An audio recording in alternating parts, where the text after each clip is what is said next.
বাংলাদেশের খুবই জনপ্রিয় একটি ড্রিঙ্কস হচ্ছে ম্যাঙ্গো ফ্রুটিকা। আর এখন যেহেতু পাকা আমের সিজন, তাই কিভাবে ম্যাঙ্গো ফ্রুটিকা বানিয়ে সারা বছর জুড়ে সংরক্ষণ করে রাখবেন আজকে শেয়ার করব সেই রেসিপি। বাচ্চারা কিন্তু ম্যাঙ্গো ফ্রুটিকা খেতে খুবই পছন্দ করে, তাই তাদের কথা চিন্তা করে আমরা চাইলে এভাবে গাছ পাকা আম দিয়ে এই ম্যাঙ্গো ফ্রুটিকা বানিয়ে তাদের জন্য সারা বছর রাখতে পারবো। তাহলে চলুন রেসিপিটা দেখে আসি। বিসমিল্লাহির রহমানির রহিম। এখানে আমি দেশি আম নিয়েছি, এটা গাছ পাকা আম।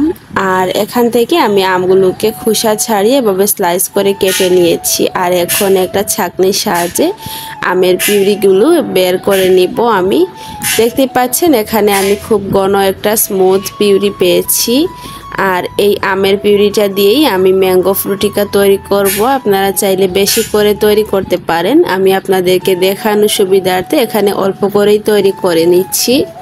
ম্যাঙ্গো ফ্রুটিকা তৈরি করার জন্য এখানে আমি একটা কড়াইয়ের মধ্যে নিয়ে নিচ্ছি আমের পিউরিগুলো। আর এখানে আপনারা চাইলে কাঁচা পাকা আম দিয়েও ম্যাঙ্গো ফ্রুটিকাটা তৈরি করতে পারবেন, এতে করেও কিন্তু ফ্রুটিকাটা খেতে খুবই ভালো লাগবে।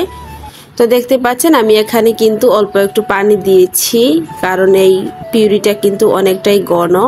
আপনারা আপনাদের পছন্দ মতো এটার ঘনত্ব রাখতে পারেন, যেহেতু ফ্রুটিকা একটু ঘন থাকে। এখন আমি এটাকে চুলার আঁচটাকে কমিয়ে রেখে জাল করে নিব যতক্ষণ না পর্যন্ত পিউরিটা ফুটে আসছে, ততক্ষণ পর্যন্ত। দেখতে পাচ্ছেন আমের পিউরিটা ফুটে এসেছে। আর এখানে কিন্তু আমি চিনি দিয়েছি স্বাদ অনুযায়ী অফ ক্যামেরা, এটা আমি ভিডিওতে রাখতে ভুলে গিয়েছি। আপনারা অবশ্যই মিষ্টি বুঝে এখানে চিনি দিবেন। যদি আমের মধ্যে মিষ্টি কম থাকে তাহলে মিষ্টিটা একটু বাড়িয়ে দিবেন, আর যদি বেশি থাকে তাহলে একটু কমিয়ে দিবেন, তাহলেই হবে। তো দেখতে পাচ্ছেন আমি একটা গ্লাসের মধ্যে ম্যাঙ্গো ফ্রুটিকা নিয়ে নিলাম। আর এটাকে ঠান্ডা ঠান্ডা খেতে কিন্তু খুবই ভালো লাগে। এখন যেহেতু আমের সিজন, তাই তাড়াতাড়ি করে এরকমই ম্যাঙ্গো ফ্রুটিকা বানিয়ে আপনারা সারা বছর জুড়ে সংরক্ষণ করে রাখতে পারেন। আর বাচ্চাদেরকে বাজার থেকে ম্যাঙ্গো ফ্রুটিকা কিনে না দিয়ে নিজের হাতে তৈরি করা ম্যাঙ্গো ফ্রুটিকা দিলে কিন্তু বাচ্চাদের স্বাস্থ্যের জন্য খুবই উপকারী হবে।